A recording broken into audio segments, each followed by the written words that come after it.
Big boss live അപ്ഡേറ്റ്സിലേക്ക് പോകാം. Top 5 കണ്ടുപിടിക്കാനുള്ള eviction പ്രക്രിയ തുടങ്ങിയിരിക്കുകയാണ്. ഇത്തവണ ബിഗ് ബോസ് പണിപ്പുരയും ഉൾപ്പെടുത്തിയിട്ടുണ്ട്. ഒരു ഗംഭീരമായിട്ടുള്ളൊരു ടെസ്റ്റ് ഉണ്ട്. ഒരു പണിപ്പുര ടാസ്കിലൂടെ തന്നെയാണ് എവിക്ഷൻ നടക്കുന്നത്. എന്തായാലും നൂറയ്ക്ക് നല്ല പേടിയുണ്ട്. അത് കാണുന്ന സമയത്ത് നമുക്കാണെങ്കിൽ ഒരു വിഷമം പോലെ തോന്നുന്നുണ്ട്. അതേപോലെ തന്നെ എല്ലാവർക്കും ഒരു പേടിയുണ്ട്. പിന്നെ പറയുന്നുണ്ട് ഇവിടെ വരെ എത്തിയില്ലേ, ഇനിയിപ്പോൾ നമ്മൾ ഹാപ്പി ആയിട്ട് ഇരിക്കും എന്നുള്ള കാര്യങ്ങളാണ് പറയുന്നത്. ടാസ്ക് എങ്ങനെയെന്ന് പറയുകയാണെങ്കിൽ അവിടെ പോയി പണിപ്പുരയിൽ നിങ്ങളുടെ എല്ലാം തന്നെ കുറച്ച് പസിൽ പീസസ് ഉണ്ട്. അതുകൊണ്ടുവന്ന് ഇവിടെ നിങ്ങൾക്ക് കുറച്ച് ബോർഡ് വെച്ചിട്ടുണ്ട്. അവിടെ വന്ന് ആ ഒരു പസിൽ കൃത്യമായ രീതിയിൽ നിങ്ങളുടെ ഫേസ് വരുന്ന രീതിയിൽ വെക്കുക എന്നുള്ളതാണ് ടാസ്ക് എന്ന് പറയുന്നത്. അത് കൃത്യമാകാത്ത വ്യക്തി ഈ ഒരു വീട്ടിൽ നിന്ന് എന്നേക്കുമായി പുറത്താകുന്നതായിരിക്കും എന്നുള്ള കാര്യങ്ങളും കൂടെ പറയുന്നുണ്ട്.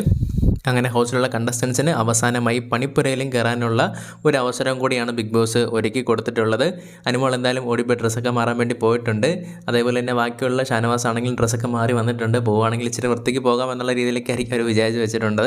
എന്തായാലും ഒരു വിഷമകരമായിട്ടുള്ള കാര്യമാണ്. നമുക്ക് നോക്കാം. കൂടുതൽ അപ്ഡേറ്റുമായി ഉടൻ തന്നെ നമ്മൾ ഈ ചാനലിലൂടെ വരുന്നതായിരിക്കും.